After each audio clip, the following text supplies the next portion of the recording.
Welcome to the Teachers to Tech podcast. I'm your host, Dean. This is the podcast where we tell you how you can grow your tech skills, whether you're starting from scratch or just want to go farther. You might be thinking about a new job, a whole new career, or just a new hobby. We'll have something for everyone, so keep listening.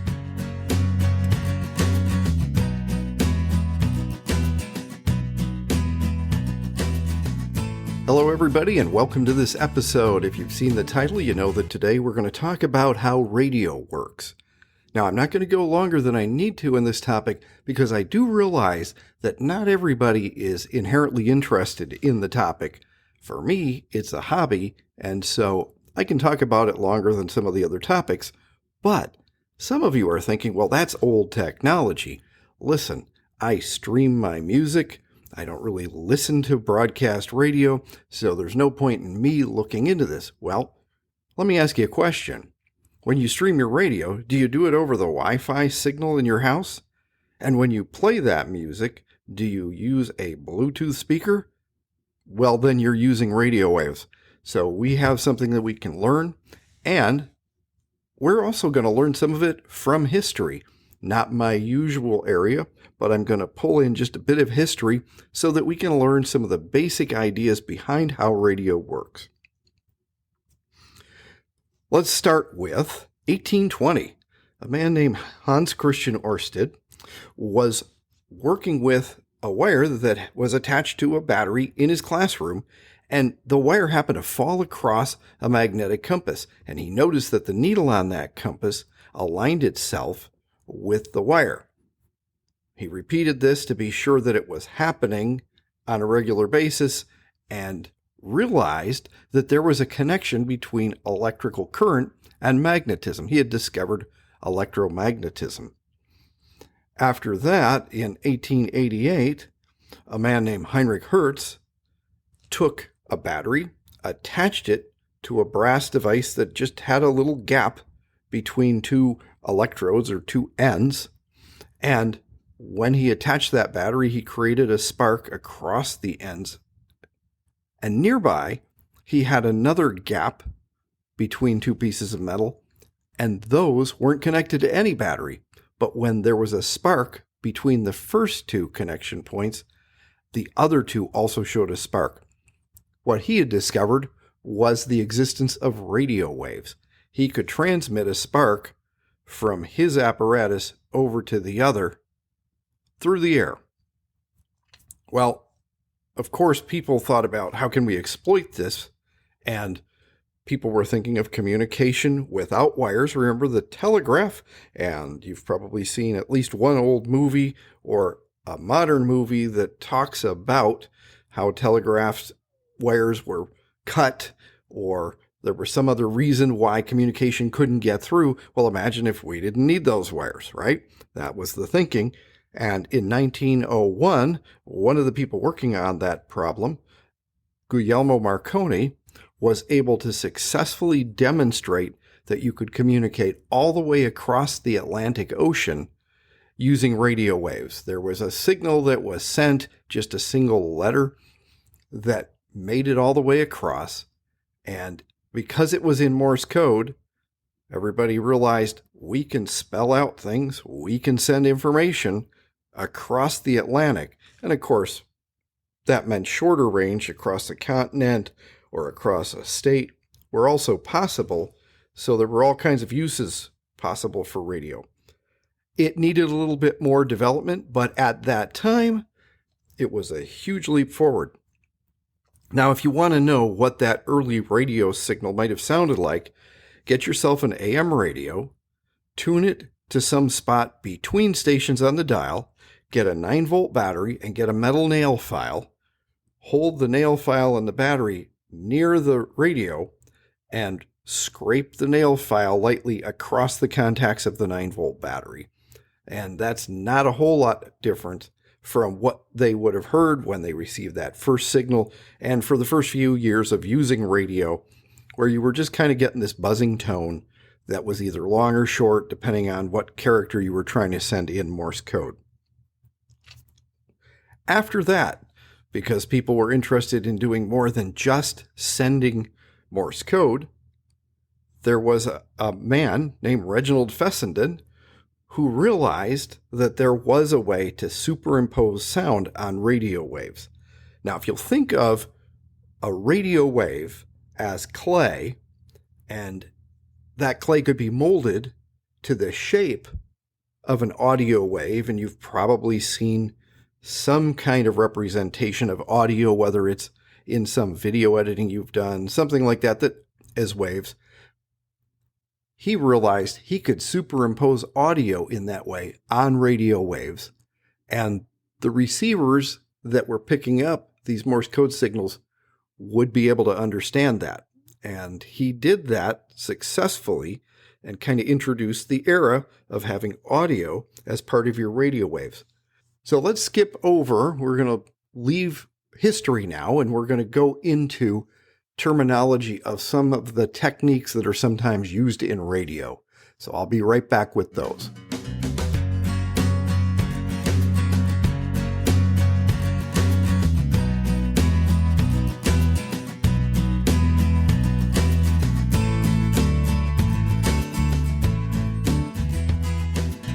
All right, welcome back. Let's take care of a few definitions that are also going to help us understand what happens in radio. I talked before about the idea of shaping a signal out of clay. Now I want you to think of trying to spell a word out with pebbles. But imagine that when you ask to do this, instead of pebbles, I give you rocks that are each bigger than the individual letters you want to make. You can't do that, right? Same thing with radio waves. The radio waves have to be going a fair amount faster than the audio signals that you want to put on them, or we're not going to be able to do that. So what we're doing is taking current and making it rise and fall rapidly so that it will form waves. The process of doing that is called oscillation. We don't need to use that word a lot, but I just want you to know the formal name of that. But what that does is produce a wave for us so that we can then use that and superimpose other information on it. And by the way, when we are trying to describe the speed at which we have an oscillation, we will describe it as cycles per second. How many times does that signal rise and fall per second? Or hertz, named after Heinrich Hertz that we already mentioned. When we are generating a radio wave, we may decide that we want to superimpose the audio information on it by changing the size of the radio wave as it goes out in time with whatever audio we're putting on it, so that the shape of the original wave now takes on the shape of the audio wave. When it gets to the radio, that wave that carried the sound wave to us, called the carrier wave, is stripped out. What we're left with is the audio. We run that through a speaker, and we've got our music or our news broadcast. Now, we can also superimpose audio on a radio signal by having it slightly speed up or slow down in frequency in time with the audio frequencies that we're putting on that wave. This is called frequency modulation, or FM. One difference between FM and AM is that because the size, the amplitude of the AM radio signal has to be detected, we have to allow all of the sideband, all of the width of that signal to come through, and that's where interference can come in. So sounds like lightning that crash in on an AM radio can make it through because we got to let all that bandwidth in. But on an FM radio, we need what's in the middle. We just need to detect the frequency and changes from the frequency so that we can see what the audio information is. So we clip off the top and the bottom of that wave, and now we have a lot less noise coming in on that signal from some of those sources. Now that we're talking about that, let's talk about one or two of the problems that can come in with radio transmissions. The first one, of course, is interference. As I've already said, this is worse these days, especially for people like me who might still listen to AM radio, because we have so many things that are giving off some kind of a digital frequency. You can hear when your cell phone exchanges data with its network. If it's sitting near an AM radio, you can pick up things like washers and dryers that have digital circuits that use pulse width modulation power out to their motors. You can hear LED lights make just a hash of noise on some kinds of radios. So that is one of the problems that can come up. Another one that bothers people, and we do have laws to kind of protect us, but it still can happen, is interception. You are probably aware that you can buy a police scanner and hear a lot of what's going on in your area over police bands or on, say, aircraft bands, because you've got the right radio on the right frequency and you can be heard. Cell phones, however, are a little different story because it's illegal to have equipment to do that. So it's not the casual hobbyist that would pick up that kind of information. One of the problems that is more interest to us, though, is the fact that radio waves can be blocked.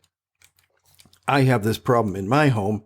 I was told by the cable company that I use that, hey, we've got a new, faster router for you. Well, I really didn't have any complaints about speed because it's not like I work from home in any high-speed data situation. But I'm like, well, my old router is getting older and it's probably dated with a lot of features, maybe a security problem in there or two. I switched up and what I got was weaker transmission. So now there are rooms in my house that I might as well forget about using my Wi-Fi. I'm just going to have to use my data plan on my phone instead. One of the tricks to make sure that you get the signal out as best you can, locate that router in a place that's fairly central to your home, or at least to the areas you're going to be using that in, and make sure that it's not close to things that would interfere with it, especially metals, near a brick wall or any kind of cement. That's going to be a problem too. But these are still some of the practical problems that exist when we are working with what we think is modern technology, but it's still based on radio.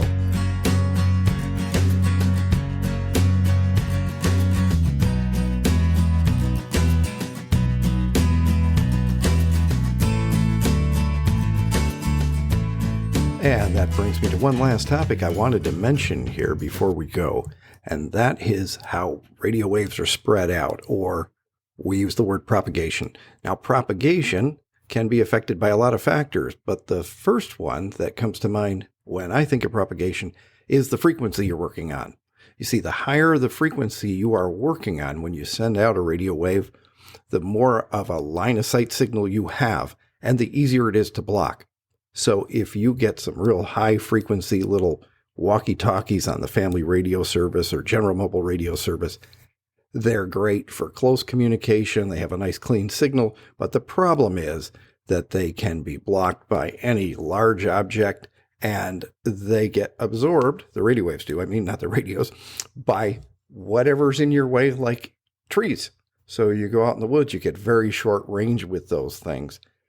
On the other hand, if you're working at a real low frequency, like an AM radio frequency or a shortwave frequency, your radio signal may bounce around depending on conditions. So you may bounce a signal off the ionosphere on a lower frequency, and it will come back to Earth at a different location on the globe. This is great if you're an amateur radio operator and you want to make distant contacts, but it's not so great if you're a broadcaster, because you have to watch out to keep from interfering with any other broadcasters. So you may be told by the Federal Communication Commission that, hey, at night you've got to cut your power, or at night you've got to switch to a different antenna array because we've got to have you beaming your signal to certain directions so it won't bounce in where there's already another signal in that local market. And that brings me to one other factor that I said I would mention here about propagation, and that is the antenna that you use. Now, we're used to seeing just kind of straight up and down antennas on cars, even when we think somebody's got some kind of radio hobby. Maybe you see those magnet mount antennas for CB radios some people still have on their cars. Those kind of travel in all directions, but there are different shaped antennas that can send in certain directions best or receive in certain directions best. And I don't want to get very specific. It's not that interesting for a general podcast, but the easiest way to think about it is think about people who have, say, satellite dish TV, or think about the old TV antennas, if you've ever seen one of those, that has the graduated sizes of aluminum tubing, kind of forms an arrow shape. So there are a couple of things that can determine how your radio waves travel. At any rate, I've given you kind of an overview of what's out there, and maybe we can revisit this topic later if we want to go deeper into any one subject. But the main thing for you to take away is some of the things about how radio waves work and what they interact with, so that you can understand a little bit better when maybe your Bluetooth or your Wi-Fi are having problems. And you'll get the idea based on the background that no matter that it's kind of a new type of technology, it's still based on radio. At any rate, I hope I've helped clear up a few things that you might be wondering about, maybe pique your interest. There are whole fields of interest for hobbyists in radio, but if you say, well, I've had enough for today, I've still done my job and got you prepped with a little bit of background knowledge. I want to thank you for listening. We'll be back with a completely different topic next time. Until then, thanks again. If you haven't subscribed, please do that. And if you haven't told anybody about the show lately, please do that. That's all we have for today. This is Dean saying thanks for listening, and we hope to have you back with us next time on Teachers to Tech.